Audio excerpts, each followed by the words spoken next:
नमस्कार, मैं हूँ निवांश शर्मा और मैं हूँ अभी वियतनाम में।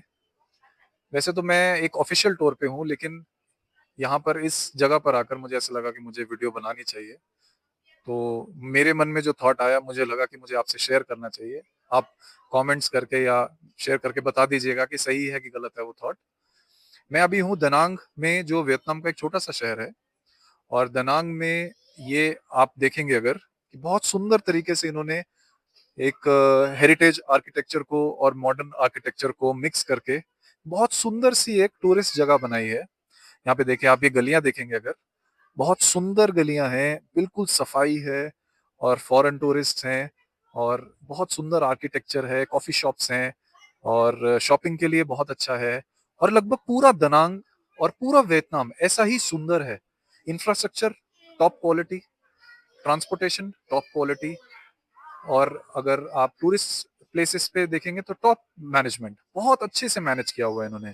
चाहे आप हुयान रिवर पे चले जाएं, जैसे हमारा बनारस है, बहुत सुंदर इन्होंने हुयान रिवर को मैनेज किया है और लाइटिंग से लाइट अप किया है। बहुत अमेजिंग एटमॉस्फेयर लगा मुझे पिछले 8-10 दिनों से मैं यहाँ हूँ। अमेजिंग एटमॉस्फेयर, अमेजिंग इंफ्रास्ट्रक्चर, सब कुछ अमेजिंग। और यही वजह है शायद कि यहाँ पे हर साल 2 मिलियन टूरिस्ट आते हैं और हर साल ये 20% के ग्रोथ रेट से टूरिज्म बढ़ रहा है यहाँ।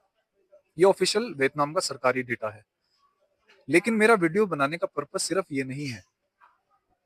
जब मैं वियतनाम को देखता हूँ, चाहे वियतनाम में दनांग के बीचेस हों, चाहे सापा के माउंटेन्स हों, चाहे यहाँ के ये विलेजेस हों, चाहे अर्बन सिटी हो ची मिन्ह हो, चाहे आप कोई भी सिटी देखेंगे, वियतनाम में ऐसा कुछ भी नहीं है एक्स्ट्रा ऑर्डिनरी जो भारत में ना हो। भारत के राजस्थान में लाजवाब इंफ्रास्ट्रक्चर है, पुराना हेरिटेज, महल है, जयपुर के महल, जयपुर का हेरिटेज, उदयपुर का हेरिटेज, गोवा के बीचेस, मुंबई सिटी, दिल्ली का लाल किला, दिल्ली का और फेमस बहुत सारी जगहें, पहाड़गंज की मार्केट, यहाँ पे एक बहुत फेमस मार्केट बताते हैं, हान मार्केट और बेंथान मार्केट। और मैंने वहां विजिट किया तो मुझे लगा कि शायद ये लाजपत नगर, चांदनी चौक मार्केट्स के सामने शायद कुछ भी नहीं है। जो मैं इनकी ब्यूटीज बीच पे देख रहा हूँ, जो बहुत सुंदर बीचेस हैं यहाँ के, शायद गोवा बीचेस के सामने कुछ भी नहीं है। जो सापा यहाँ पर है, शायद हिमाचल में मनाली के सामने या लद्दाख के सामने कुछ भी नहीं है। तो ऐसा क्यों है कि भारत में सब कुछ होने के बाद भी जो टूरिज्म है वो 10% से हर साल कम हो रहा है, और वियतनाम में जो टूरिज्म है वो 20% हर साल बढ़ रहा है? ऐसा क्यों है? अब मुझे तो ये बहुत वाजिब सवाल लगता है। हमारे देश में ऐसी कौन सी कमी है जिस वजह से टूरिज्म कम हो रहा है? क्या इसका जवाब हमें नहीं मांगना चाहिए? क्या इसका जवाब सरकार को नहीं देना चाहिए? क्या सरकार के लिए टूरिज्म इंपॉर्टेंट नहीं है? एक वो देश जहाँ पे फॉरेन टूरिस्ट एक समय में बहुत ज्यादा हुआ करते थे, आज वहां पे फॉरेन टूरिस्ट कम होते जा रहे हैं, क्यों? 10% गिर रहे हैं, क्यों? इसका जवाब तो किसी ना किसी को देना चाहिए। और इसका जवाब कौन देगा?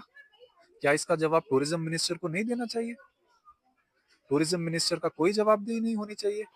वियतनाम जैसे देश, थाईलैंड जैसे देश, सिंगापुर जैसे देश, मलेशिया जैसे देश, कोरिया जैसे देश जो है टूरिज्म में ऊपर जाते जा रहे हैं, भूटान जैसे देश टूरिज्म में ऊपर जाते जा रहे हैं, और भारत टूरिज्म में नीचे क्यों जाता जा रहा है?